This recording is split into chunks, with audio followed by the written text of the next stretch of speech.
같이 기도하면서 설교를 시작하겠습니다. 기도하시겠습니다. 하나님 감사드립니다. 하나님 은혜 가운데 우리가 이 자리에 모였습니다. 주님께서 우리를 사랑하셔서 우리에게 주실 말씀, 우리가 하나님 말씀으로 받겠습니다. 나의 것들을 비우고 하나님 말씀으로 채울 수 있도록 주님께서 역사하여 주시옵소서. 주님 앞에서 또 겸손하게 싸우니 주님 우리를 말씀으로 일으켜 주시옵소서. 감사드립니다. 이 모든 말씀 살아계신 예수 그리스도 이름으로 기도드립니다. 아멘.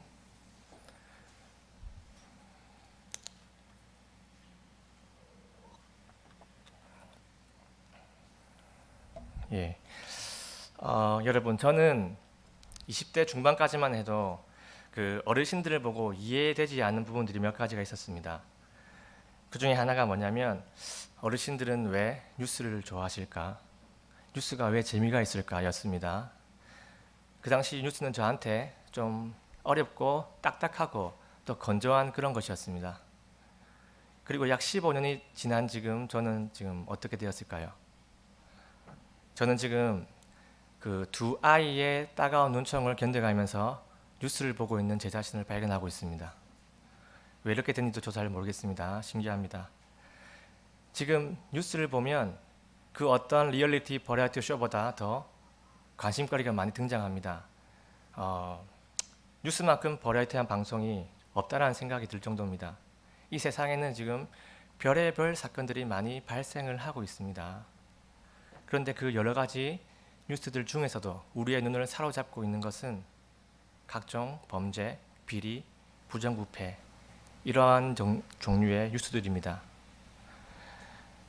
제가 이렇게 뉴스를 딱 보고 있으면 하면서 혀를 차고 있는 제 모습을 발견하게 됩니다. 조두순 출소 사건, 정인이 사건, 유명 대형교회 목사님 범죄 사건 등등 그런 것들을 보고 있으면 어떻게 저럴 수가 있지? 사람이 저렇게까지 할 수가 있을까? 저건 아무리 봐도 너무 심하다 이런 생각이 듭니다. 아마 여러분들도 저와 비슷한 생각이 들었을 경우가 분명히 있으실 겁니다. 오늘 설교는 이러한 상황과 비슷한 상황입니다. 오늘은 아모스서인데 아모스는 기원전 8세기에 남쪽 유다 우시아 왕 때 사역했던 대언자입니다. 그런데 이 아모스서는 아모스가 남쪽 유다에 있었을 때가 아니고 북쪽 이스라엘로 가서 사역할 때 대언을 받고 기록한 대언입니다. 지금 오늘 아모스서는 지금 하나님께서 이스라엘의 주변에 있는 이방 민족들을 심판하는 계시를 지금 하고 계십니다. 지금 이스라엘 백성은 그 이방 민족들이 하나님께 정죄받는 것을 지금 듣고 있는 상황입니다. 근데 이 이방 민족들은 대부분 이스라엘을 괴롭히거나 이스라엘과 관계가 좋지 않는 그런 민족들이 대부분입니다. 그러면 이 이방 민족들이 지금 정죄받고 있는 이 모습을, 이 말씀을 보고 듣고 있는 이 이스라엘 백성은 지금 어떤 마음일까요? 제가 뉴스를 보면서 들었던 마음과 아마 비슷할 겁니다. 아무튼 지금 이방 민족들이 하나님 앞에서 정죄를 받고 있는데 어떤 정죄를 받고 있는지 한번 본문을 보면서 한번 죄들을 먼저 한번 살펴보겠습니다. 먼저 1장 3절 말씀입니다. 3절만 제가 한번 읽어보겠습니다. 주가 이같이 말하노라. 다마스쿠스의 세 가지 범법 곧 네 가지 범법으로 인하여 내가 그것의 형벌을 돌이키지 아니하리니 이는 그들이 쇠 타작 기계로 길르앗을 타작하였기 때문이라. 자, 여기서 이방민족 다마스쿠스라고 나옵니다. 다마스쿠스는 시리아의 수도입니다. 아람이라고 하는데 시리아의 수도입니다. 근데 이 다마스쿠스는 지금 세 가지 범법 곧 네 가지 범법을 지었다라고 지금 하나님이 말씀하십니다. 세 가지면 세 가지고 네 가지면 네 가지지 하나님이 그것을 모르시겠습니까? 왜 이런 표현을 하셨을까요? 이 표현법은 고대 근동에서 사용하는 자주 사용했던 숫자 점층법입니다. 심각한 죄가 3가지가 되는 것도 굉장히 많은 건데 거기에 보태서 4가지나 된다라는 이런 의미를 가지고 있습니다. 그러니까 실제로 죄가 4가지라는 뜻이 아니고 그만큼 죄의 개수가 절정에 달았다라고 하나님께서 지금 말하고 계신 겁니다. 근데 실제로 본문에서는 죄가 몇 개 언급이 될까요? 보통 1가지 아니면 2가지밖에 언급이 되지 않습니다. 자, 그러면 지금 다마스쿠스는 어떤 죄를 지었다고 지금 말씀하시나요? 본문을 보면 그들이 쇠 타작 기계로 길르앗을 타작하였다라고 하나님이 말씀하십니다. 자, 여기서 쇠 타작 기계는 곡식을 벨 때 사용하는 기계입니다. 근데 이 다마스쿠스가 길르앗 사람, 길르앗은 이스라엘에 있는 지명 이름입니다. 그래서 길르앗 사람을 곡식 베듯이 무참하게 고문을 했다는 겁니다. 다마스쿠스가 이스라엘 백성들을 얼마나 기계적으로 무분별하게 고문을 했는지 하나님께서 너무나 잘 표현을 하신 겁니다. 자, 이 죄는 하나님께서 정말 만드신 이 소중한 사람을, 이 생명을 너무나 하찮게 여기는 그러한 죄를 말하고 있습니다. 자, 이제는 그러면 가자로 가보겠습니다. 가자는 6절에 나와 있습니다. 6절 앞부분은 다 똑같습니다. 그래서 뒷부분, 죄 부분만 한번 읽어보겠습니다. 6절. 이는 그들이 모든 포로로 사로잡아 에돔에게 넘겨주었기 때문이라. 예. 지금 가자라는 곳은 어디냐면 블레셋의 한 도시입니다. 블레셋은 우리가 참 잘 아는 이방 민족이죠. 자, 근데 이 지금 가자는 모든 포로를 잡아서 에돔에게 넘겨 주었다라고 말을 하고 있습니다. 이 말은 포로를 판매했다는 얘기입니다. 포로를 판매하는 것은 하나님의 법에서 금지 사항입니다. 출애굽기 21장 16절 제가 한번 읽어보겠습니다. 사람을 훔쳐서 팔거나 자기 손에 둔 자는 반드시 죽일지니라. 율법에서는 사람을 판매하는 것을 분명히 금지하고 있습니다. 만약 이것을 어기면 사형까지 시키는 중죄입니다. 중죄. 이렇게 포로를 판다는 것도 마찬가지로 인간의 생명을 경시하는 그런 죄를 말하고 있습니다. 그런데 사람을 그렇게 파는 이유가 무엇일까요? 이 파는 이유는 바로 돈 때문입니다. 사람보다 돈이라는 겁니다. 여기서 보여주는 것은 바로 우리가 아는 물질 만능주의가 나옵니다. 인간의 생명을 경시하는 것, 물질 만능주의는 하나님 앞에서 너무나도 큰 죄입니다. 그리고 이제 두로로 가보겠습니다. 두로는 9절에 나와 있습니다. 두로의 죄를 한번 제가 읽어보겠습니다. 9절. 이는 그들이 모든 포로를 에돔에게 넘겨주고 형제의 언약을 기억하지 아니하였기 때문이라. 자, 지금은 두로는 어떤 죄를 지었나요? 모든 포로를 에돔에게 넘겨주었고 또 형제의 언약을 어겼다라고 지금 하나님은 말씀하고 계십니다. 두로도 역시 포로를 판매했습니다. 그리고 또 뭘 했죠? 형제의 언약을 어겼다라고 말씀하십니다. 그럼 여기서 형제의 언약은 어떤 언약을 말할까요? 이 언약은 솔로몬 시대 때 솔로몬 왕과 그리고 두로 왕 히람이라는 왕이 그 이스라엘 궁전을 그리고 성전 이것을 지을 때 서로 맺은 형제 언약을 말합니다. 이때 두로 왕은 솔로몬에게 이 성전을 짓는 것을 위해서 백향목, 전나무, 금을 이렇게 제공해 주었습니다. 그리고 솔로몬은 이 두로 왕 히람에게 밀과 순수한 기름을 이렇게 선물해 줬습니다. 그래서 이 당시까지만 해도 이 두 나라는 정말 친밀한 형제 관계였습니다. 그런데 지금 두로가 이 관계를 깨버렸습니다. 지금 두로는 이스라엘 백성을 괴롭히고 있는 그런 상황입니다. 그래서 약속을 깨버리는 것, 신의를 저버리는 것, 이것은 정말로 하나님께 큰 정죄를 받는 죄라고 지금 말씀하십니다. 자, 이제는 에돔으로 가보겠습니다. 에돔은 11절에 나옵니다.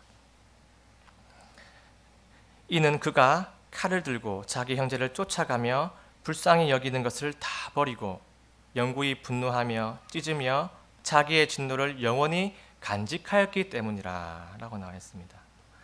자, 에돔이 나오죠. 에돔은 에서에서 나온 이방 민족입니다. 그리고 이스라엘은 야곱에서 나온 민족입니다. 에서와 야곱은 서로 친형제지간이죠. 그런데 이 친형제에서 나온 에돔과 이스라엘은 대립관계였고 긴장관계에 계속 있어 왔습니다. 자, 한 예로 들면 이스라엘이 이집트에서 탈출했죠. 하나님의 도우심으로 출애굽이라고 하는데 이집트에서 탈출하고 나서 가나안 땅으로 들어갈 때 이때 에돔 족속의 땅을 지나가야 했습니다. 그런데 이 에돔이 이스라엘을 지나가지 못하도록 막았습니다. 그래서 이스라엘은 힘에서 밀려서 그냥 에돔 족속의 땅을 지나가지 못하고 삥 둘러서 돌아가야만 하는 그런 상황이 일어났었습니다. 하나님은 에돔 족속이 하나님의 뜻을 지금 이행하고 있는 이스라엘을 막아서고 방해하는 것이 바로 큰 죄라고 말씀하시고 계십니다. 하나님의 뜻을 방해하는 것은 엄청난 큰 죄입니다. 자, 이제는 암몬으로 가보겠습니다. 암몬은 13절에 나와 있습니다. 13절. 이는 그들이 자기 경계를 넓히려고 길르앗의 악이 벤 여인들의 배를 갈랐기 때문이라. 암몬 민족들이 어떤 죄를 저질렀죠? 자신의 영토를 넓히려고 길르앗 이스라엘 사람들의 임산부의 배까지 갈랐습니다. 왜 갈랐을까요? 다름이 아니고 이스라엘에게 공포감을 주려는 것이었습니다. 야, 너희들 우리가 이런 사람들이니까 우리 말 잘 들어. 까부지 말고 잘 들어. 단지 이렇게 겁을 주려고 임산부들의 배까지 갈랐습니다. 이것은 완전한 인간 생명 경시의 극치를 보여주는 죄입니다. 자, 그리고 이제 모압으로 갑니다. 모압은 2장 1절에 나옵니다. 이는 그가 에돔 왕의 뼈를 불태워 석화가 되게 하였기 때문이라. 자, 이 모압의 죄, 에돔 왕의 무덤을 파서 시체를 완전히 불태웠다라고 지금 하나님은 말씀하십니다. 고대에는 조상들의 무덤에 편안하게 묻히는 것이 엄청난 축복으로 여겨졌습니다. 그래서 이 무덤 속에 있는 시체를 훼손하는 것은 너무나 잔인한 행동으로 여겨졌습니다. 모압의 죄, 이것 또한 인간을 경시하는 그러한 죄입니다. 지금 이 죄가 계속 중복이 되고 있습니다. 자, 그러면 다음은 누굴까요? 다음은 유다입니다. 지금 이방 민족을 넘어서서 이스라엘과 같은 민족이자 친형제인 유다까지 옵니다. 4절입니다. 2장 4절. 제가 한번 읽어보겠습니다. 이는 그들이 주의 율법을 멸시하며 그의 명령들을 지키지 아니하고 자기들의 거짓말 곧 자기 조상들이 따라가던 그 거짓말로 말미암아 잘못하였기 때문이라. 지금 이 유다의 죄는 무엇일까요? 성격이 좀 다릅니다. 유다의 죄는 율법을 지키지 않은 죄입니다. 하나님과 맺은 약속인 모세의 언약을 어긴 겁니다. 하나님의 영광을 위해서 선택받은 유다가 하나님과 약속을 어긴 겁니다. 이 유다는 율법을 지키지 않으면 하나님의 영광을 나타낼 수도 없고 하나님의 뜻을 이룰 수도 없습니다. 하나님께 속한 자들에게는 이것은 엄청난 죄입니다. 그리고 또 유다는 또 다른 죄를 저질렀습니다. 그 다음에 무슨 죄라고 나와 있죠? 거짓말을 했다라고 또 나와 있습니다. 여기서 거짓말이 뭘까요? 우리가 말하는 일반적인 거짓말을 말할까요? 하나님이 유일한 주님이신데 다른 우상을 보고 주님이라고 고백을 한 겁니다. 하나님이 아닌 것을 주님이라고 부르는 것은 엄청난 거짓말입니다. 하나님께 속한 자들이, 하나님께 선택받은 민족이 다른 주인을 섬기는 것은 중죄 중에 중죄입니다. 자, 지금까지 소개된 이방 민족들 그리고 유다 모두가 다 하나님 앞에서 큰 죄를 저질렀습니다. 안타깝게도 이 민족들은 모두가 다 하나님께 심판 선고를 받는데 다 비슷한 심판 선고를 받습니다. 표현은 다 다르게 나오지만 그 내용이 다 비슷합니다. 그 예를 들어서 두로, 에돔, 유다를 한번 살펴보겠습니다. 그 예를 들어보겠습니다. 예. 이 내용을 읽지는 않겠습니다. 한번 보시면 하나님께서 각 민족의 주요 도시에 불을 보낸다라고 지금 말씀을 하고 계십니다. 자, 이것은 실제로 하나님께서 하늘에서 불을 탁 떨어뜨린다는 뜻일까요? 그 뜻은 아닙니다. 이 말은 하나님께서 다른 군대를 보내서 그 민족을 칠 거라는, 심판하실 거라는 뜻입니다. 물론 그때 불화살을 사용하실 수는 있겠죠. 이러한 표현들은 구약 성경에서 많이 나오는 표현들입니다. 민수기 21장 28절에도 보시면 참고하실 수 있습니다. 근데 실제로 오늘 이렇게 등장하는 이방 민족들 모두는 다 실제로 다른 군대에 의해서 심판을 받습니다. 실제로 다마스쿠스, 가자, 실제로 아시리아에 의해서 멸망을 당합니다. 그 다음 두로는 그 유명한 알렉산더 대제에 의해서 멸망당합니다. 그리고 에돔, 암몬, 모압, 거기에다 유다는 그 유명한 바빌론에 의해서 멸망을 당합니다. 두렵게도 이 하나님의 심판 계시는 말로만 끝나지 않고 실제로 100% 다 실행이 됩니다. 지금 이스라엘 백성은 자신들을 괴롭혔던 그 이방 민족들이 다 하나님께 정죄받는 것을 지금 듣고 있습니다. 이 말씀을 딱 듣고 있는 그 이스라엘 백성들은 어떤 마음이 생길까요? 야, 어떻게 그렇게 끔찍한 짓을 저지를 수가 있지? 역시 이방 민족들은 참 잔인한 민족들이야. 우리가 상종할 민족이 아니었군. 뭐 이런 생각을 하든가, 또는 우리를 그렇게 괴롭히더만은 참 통쾌하다. 역시 하나님은 공의로우신 분이야. 라고 감탄을 하실 수 있습니다. 할 수 있습니다. 근데 갑자기 친형제인 유다가 그 정죄를 받는 걸 보고 약간 가슴이 철렁했을지도 모릅니다. 자, 이제는 우리가 지금까지 살펴본 이방 민족들 지도를 한번 살펴보겠습니다. 지도를 잘 보이는지 모르겠지만 제가 파워포인트 레이저 이걸로 한번 표시를 해보겠습니다. 하나님께서 심판을 계시한 그 나라의 그 민족의 순서대로 보겠습니다. 첫 번째는 다마스쿠스입니다. 이 다마스쿠스는 여기서는 다메섹이라 나와 있지만 영어로 다마스쿠스입니다. 다마스쿠스는 여기 이스라엘 중심으로 보면 이제 화면을 좀 다시 키워주시면 됩니다. 좁게 해주시면 이스라엘의 북동쪽 외곽에 위치하고 있습니다. 첫 번째 다마스쿠스입니다. 두 번째는 가자입니다. 가자는 더 좁게 해주시면 됩니다. 가자는 여기 있죠. 여기 가사라고 되어 있지만 영어로 가자입니다. 이 민족은 이스라엘 왕국에서 남서쪽에 있습니다. 세 번째는 두로입니다. 두로는 여기 있죠. 이스라엘 중심에서 북서쪽에 외곽 쪽에 위치해 있습니다. 네 번째 에돔은 여기 있죠. 이스라엘 왕국 중심에서 남동쪽으로 있습니다. 이 네 나라는 삐뚤어진 사각형이지만 이스라엘 중심으로 해서 외곽 쪽에 위치하고 있습니다. 다섯 번째는 암몬입니다. 암몬은 여기죠. 암몬은 바로 이스라엘 왕국에서 동쪽에 조금 더 가깝게 붙어 있습니다. 여섯 번째는 모압입니다.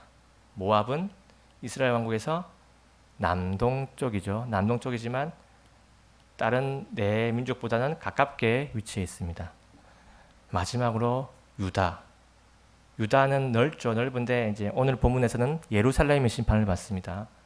이 예루살렘은 이스라엘 왕국의 바로 밑에 붙어 있습니다. 자, 별로 어렵지 않죠? 자, 그럼 이제는 이 또 심판받는 이방 민족들하고 이스라엘의 관계를 한번 살펴보겠습니다. 첫 번째, 두 번째, 세 번째 민족인 다마스쿠스, 가자, 두로는 이스라엘과 어떤 관계가 있을까요? 이 민족들은 이스라엘과 혈연적으로는 아무런 관계가 없습니다. 그냥 남입니다. 남. 그 다음 네 번째, 다섯 번째, 여섯 번째 민족인 에돔, 암몬, 모압은 이스라엘과 어떤 관계가 있을까요? 이들은 이스라엘의 선조격인 롯과 에서에서 나온 민족들입니다. 혈연적으로 약간 연관성이 있습니다. 마지막 유다는 우리가 잘 알죠? 같은 민족이자 친형제입니다. 자, 지금까지 살펴본 이 민족들, 심판의 계시를 받는 이 민족들의 순서를 보면 지리적으로나 관계적으로나 하나 공통점이 발견이 됩니다. 희한하게도 이스라엘부터 지리가 먼 이방 민족에서 심판 계시가 시작되어서 이스라엘과 지리가 가까운 쪽으로 지금 심판이 진행이 되고 있습니다. 그리고 관계적으로 보아도 혈연적으로 아무런 관계가 없는 이방 민족에서 심판의 계시가 시작되어서 지금 혈연적으로 가까운 민족들로 심판의 계시가 진행이 되고 있습니다. 이 하나님의 심판의 계시가 지리적으로나 그리고 관계적으로나 이스라엘 쪽으로 다가오고 있습니다. 분위기가 이상합니다. 그런데 이것이 우연의 일치일까요? 이 답은 2장 6절을 보면 알 수 있습니다. 2장 6절 한번 읽어보겠습니다. 주가 이같이 말하노라. 이스라엘의 세 가지 범법 곧 네 가지 범법으로 인하여 내가 그것의 형벌을 돌이키지 아니하리니. 여덟 번째 심판 계시의 대상은 바로 이스라엘이었습니다. 이스라엘은 하나님께서 이방 민족들을 정죄하실 때 옆에서 비난하고 이스라엘 백성들이 참 속으로 통쾌해야 할 상황이 아니었던 겁니다. 그리고 지금 이스라엘이 지금 받을 심판의 계시는 지금까지 다른 민족들과 다르게 길이가 훨씬 깁니다. 11절이나 나옵니다.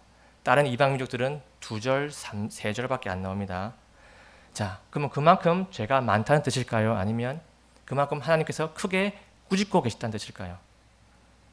그것은 이제 한번 본문을 보면서 한번 알아보겠습니다. 2장 6절 말씀입니다. 앞에 부분은 똑같기 때문에 또 죄 부분만 보겠습니다.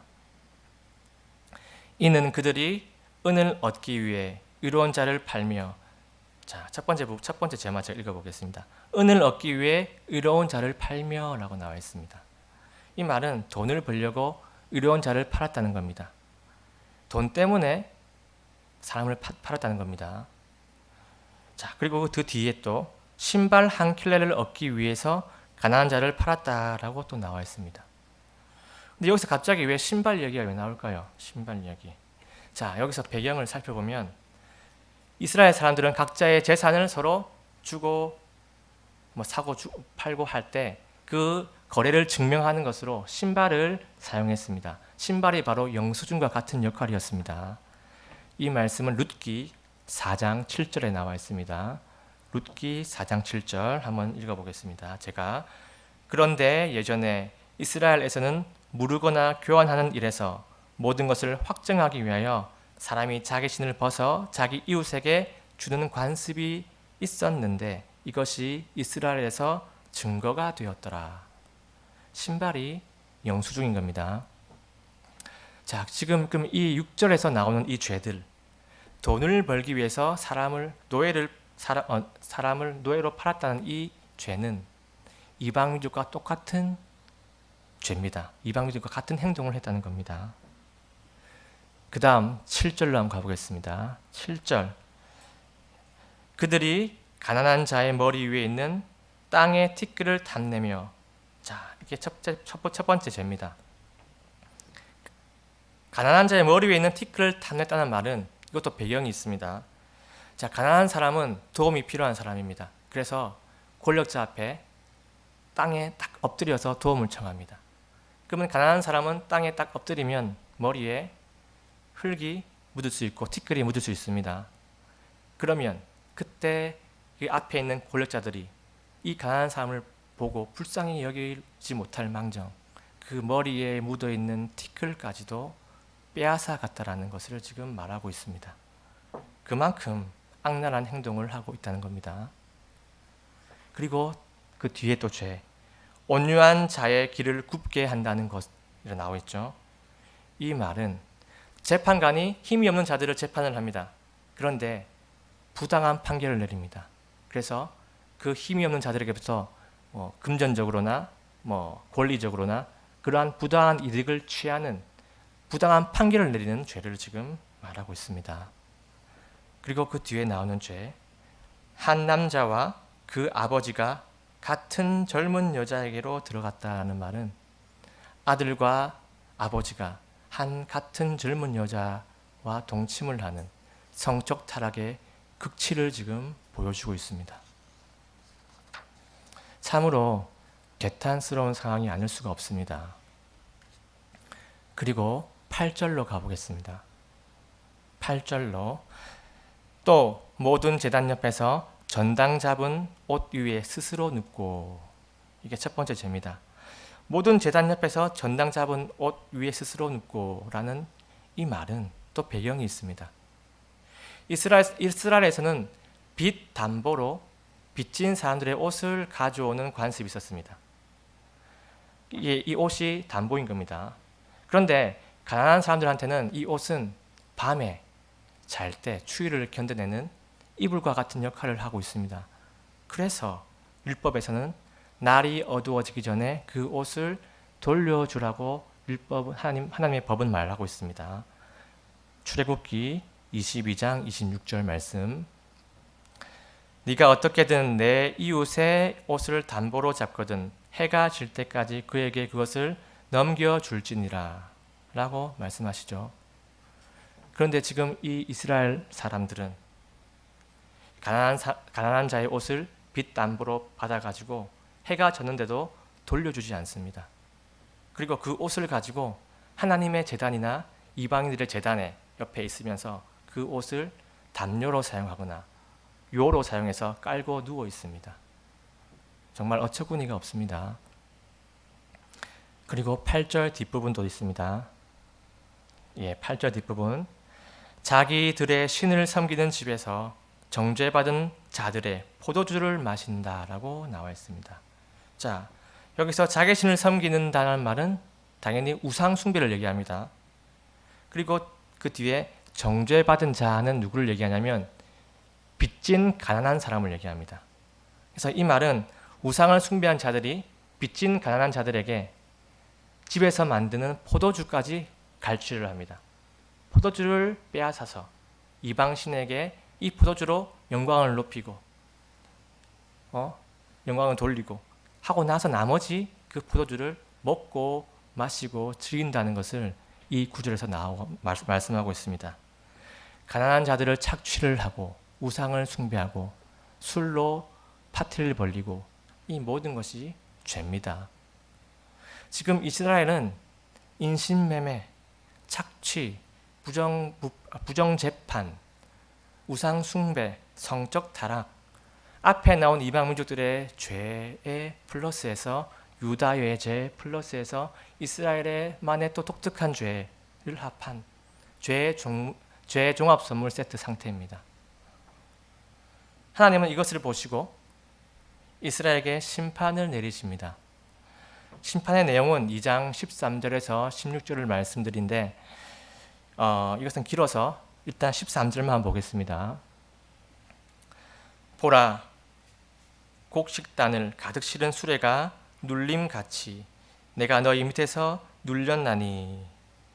자, 이 말은 하나님께서 이스라엘을 아무튼 크게 눌렀다는 겁니다. 압박을 했다는 겁니다. 이 말은 하나님께서 무언가를 통해서 이스라엘을 꼼짝달싹하지 못하게 지금 만드셨다는 겁니다. 그런데 그게 무언가를 보냐면 2장의 14절에서 16절 내용들을 보면 여기는 다 군대 용어들이 나옵니다.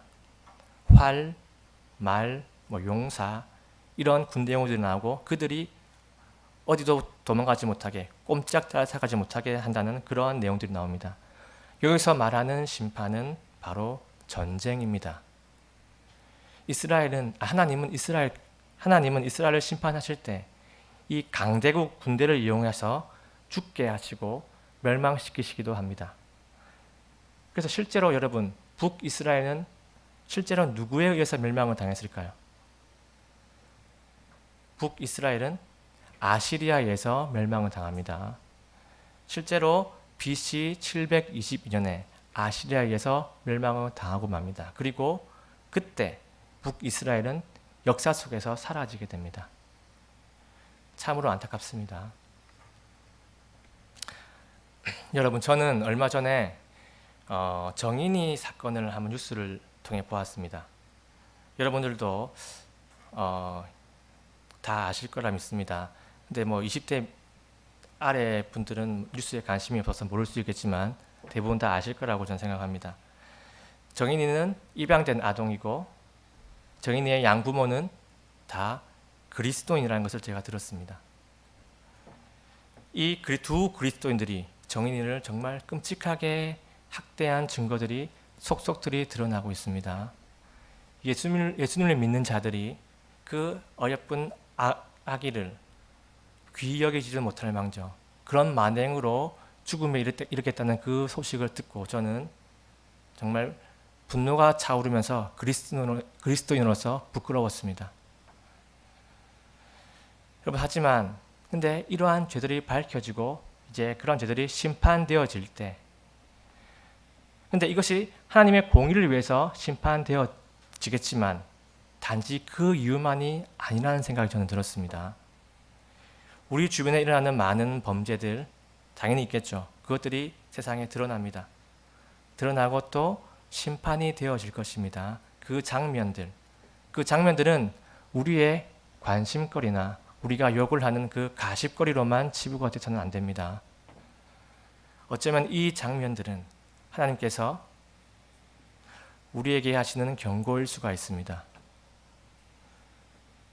하나님은 이것을 통해서 너희가 네 자신을 한번 돌아보고 네 자신을 한번 살펴보아라고 하는 메시지일 수가 있습니다. 그래서 우리는 이 세상에 행해져 있는 많은 심판들의 이 장면들을 보면서 나도 그러한 하나님의 심판을 받을 수 있겠구나라는 생각을 가지고 먼저 우리의 모습을 반추해보고 이 심판들을 보고 나의 반면교사로 삼았으면 좋겠습니다. 여러분, 하나님은 우리가 죄를 이기는 것이 얼마나 힘든지 알고 계십니다. 내가 죄를 짓지 말라고 했지. 근데 왜 죄를 지어? 그것도 못해? 이해가 안 가네. 이런 식으로 말씀하시지 않으십니다. 하나님은 우리 보고 죄를 이기는 것이 얼마나 힘든지 알고 있으니까 죄 앞에서 슬퍼하고 애통하고 울라고 말씀하고 계십니다. 힘드니까 죄 앞에서 애곡하라고 하나님은 말씀하고 계십니다. 야고보서 4장 9절 말씀입니다. 고난을 받고 애곡하며 슬피 울지어다. 너희 웃음을 애곡으로 너희 기쁨을 근심으로 바꿀지어다. 아멘. 이 장에서 말하는 고난은 죄 앞에서 하는 고난과 슬픔을 말하고 있습니다. 그리고 하나님은 이 죄 앞에서 애통해야 하는 우리들을 보시고 또 이런 말씀도 해주십니다. 야고보서 4장 6절 말씀. 그러나 그분께서 더 많은 은혜를 베푸시나니 그러므로 그분께서 이르시되 하나님은 교만한 자들은 물리치시나 겸손한 자들에게는 은혜를 베푸시느니라 하시느니라. 아멘.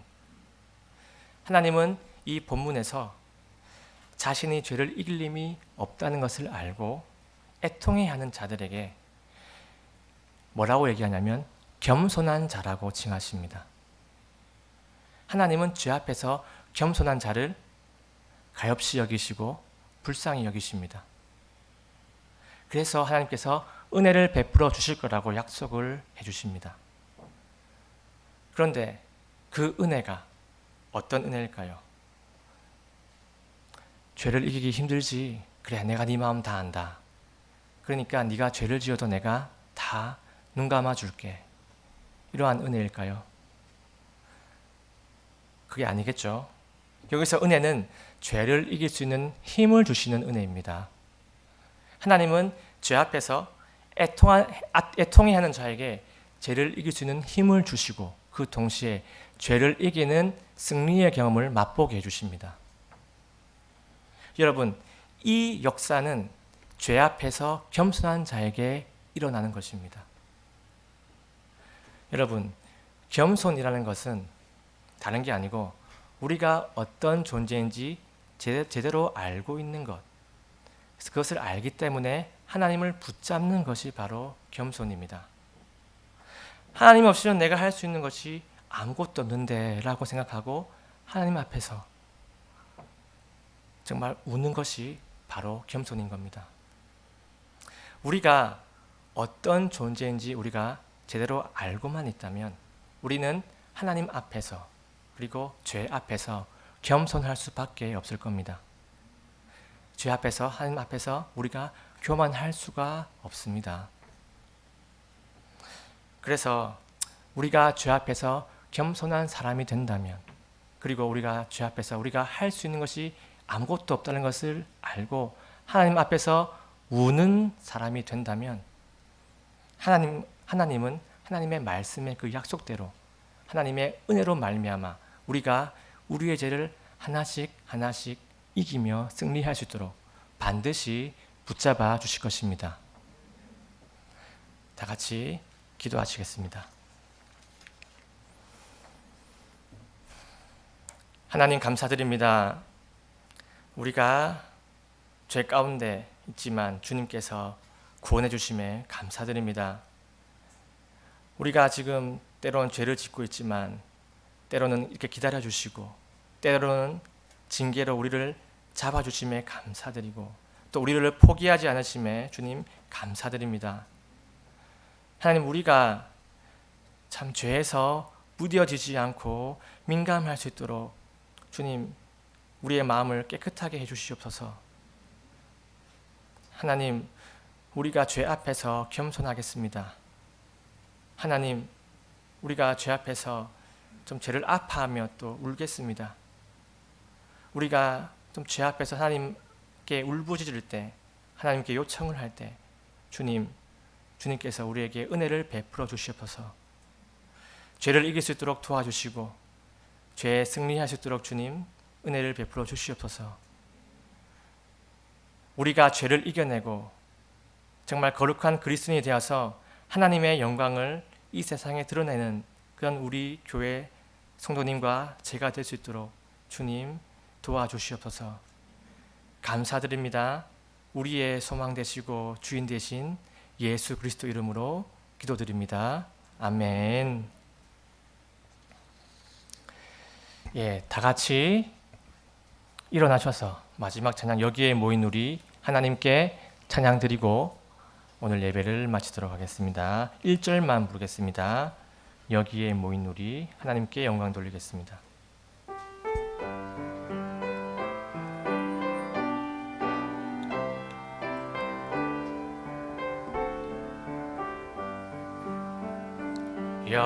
여기에 모인 우리 주의 은총 받은 자여라. 주께서 이 자리에 함께 계심을 하노라. 언제나 주님만을 찬양하며 따라가리니 시험을 당할 때도 함께 계심을